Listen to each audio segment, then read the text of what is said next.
Hello ladies and gentlemen, Luthau here, welcome back to Warhammer Odyssey. This will be the first of many, as I want to help those who went a different path in the specialization tree compared to what I'm currently leveling in my Jones max level. Of course this will be a different format compared to my other series, as I want this to be to get to a point, show you what stats I'm going for and what skills I'm leveling, and to show snippets of difficult quests that can be hard soloing but that is actually doable. So without further ado, I hope this helps. If you like this format for this series, let me know in the comments down below and give it a like, as it all helps. So without further ado, let's get started.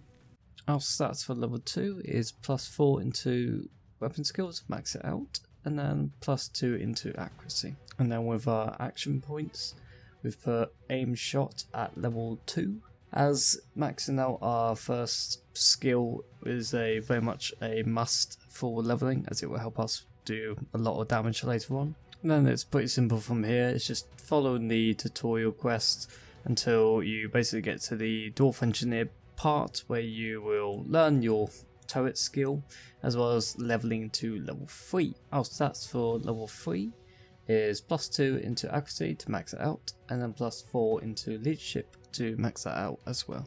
And it's just following the tutorial quest again onto Marienburg Nord, which would be our first big zone we level through.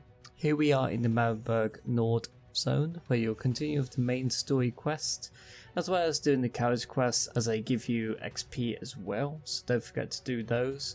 And of course it allows you to fast travel to the areas quicker, so you know, don't have to run all the way back. Our stats for level 4 is +3 into weapon skill, and then +3 into accuracy to both max them out. Then for our skills, we've leveled action shot to level 3, because again we are focusing on our first skill to max level it, as it's going to help us in the future for leveling. The main reason we're going for weapon skill and accuracy is because our skills benefit from those two stats to increase our damage. So basically weapon skills are primary stat and then accuracy is the secondary stat, so it's going to help us in the long term. Of course we've gone for a little bit of wounds and leadership to help with our energy and health survivability, but of course that could always change later down the road as well. Our stats for level 5 is +3 into weapon skill to max it out, and +3 into accuracy to max that out as well. But yeah, just continue with the main quest. You shouldn't really struggle. I didn't personally find too struggling at this point. Our stats for level 6 is +3 into weapon skill and then +3 into accuracy to both max them out. For our skills, we've went for concussive strike for the stunning capabilities, as not taking as much damage is a good thing for the time being while leveling.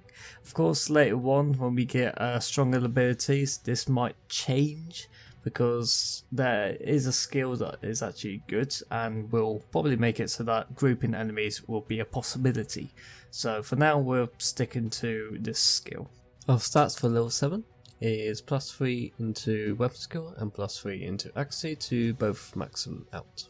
And then our skills will be leveling up our aimed shot to level 4, and then once we've maxed that out we'll be focusing on another skill that will benefit us as we level. Of course we'll be continual questing in Marienburg Nord. There will be a side quest that can be difficult called the Brothers, where you have to kill 3 brothers and they do hit pretty hard.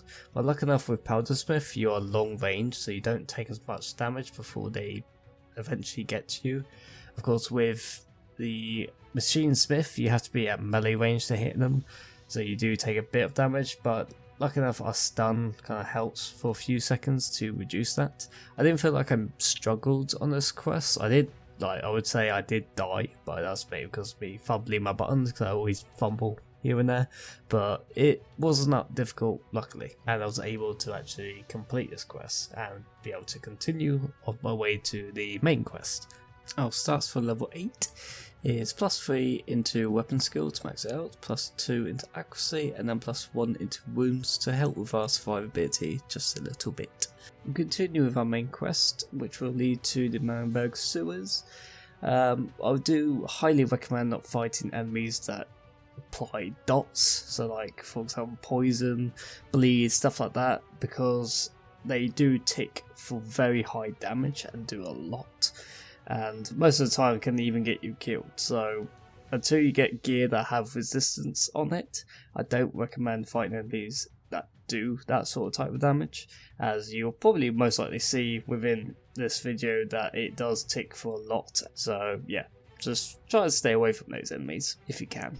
Our stats for level 9 is +3 into weapon skills max out, +2 into accuracy, and then +1 into wounds to help with more survivability. We'll most likely get this to 10 and then continue with upping weapon skill and accuracy. Along with hitting level 9, we unlocked a new passive that gives us more energy resource, so we might not have to heavily put points into leadership, so we could probably like change that later down the road, but we'll have to see with that. Our stats for level 10 is +3 into weapon skills max out, +2 into accuracy, and then +1 into wounds. So there's a quest later on where you have to kill a chaos cultist leader. He can be actually quite challenging because he can apply a dot that does bleeding, and it actually is a strong hitting dot. I have managed to kill him, but I did die the first time because of his bleed was just ticking too hard, but then the second time I fought him, he actually didn't apply it that time, so I guess I got pretty lucky on that part. But it is a doable quest, you can do it, you just got to plow through the flipping bleed damage, but you do enough damage as it is to kill him quick enough before he gets around to applying it. So keep persisting, you'll be able to do that quest with no problem at all. Our stats for level 11 is +3 into weapon skills max it out, +2 into accuracy, and then +1 into wounds. Again, this is just continuing our main quests, doing the courage quests, and of course doing some of the side quests that are available to us. Like I said, I haven't really struggled properly so far, so far so good. Our stats for level 12 is +3 into weapon skill to max it out, +2 into accuracy, and then +1 into wounds. That'll be it for now for wounds. We'll now be focusing just on weapon skill and accuracy just to up our damage. Also, upon hitting level 12, we've unlocked our first specialization tree skill called Cinder Blast Bow. Now, it's actually not a bad skill. It does AoE, which is pretty decent. It does decent amount of damage when your turret is deployed, so always have a turret deployed so you do the maximum amount of damage. It might be a skill worth investing in if we're going for like an AoE kind of build with the Powdersmith, but we'll see. Also, the more street manglers quest can be difficult solo. I managed to solo it with this character as I did decent amount of damage, as well as stunning the gang leaders who couldn't get near me, and of course didn't do as much damage to me, which I thought he would do because I've had him hit quite hard before. Nice to see that we're able to do this quest solo. Our stats for hit level 13 is +3 into weapon skill to max out and +3 into accuracy. And that concludes the Marienburg area, because once we have done all the quests, it will take us into Drackwell Forest. So that is it. So I'll be covering the zones separately, so you get to experience the whole leveling experience in one video. So I hope this is all helpful when leveling up a Powdersmith. If you want to know what the level experience is like for a Machinesmith, check out the other video here. So without further more, thank you guys for watching, and I'll see you guys next time. Peace out.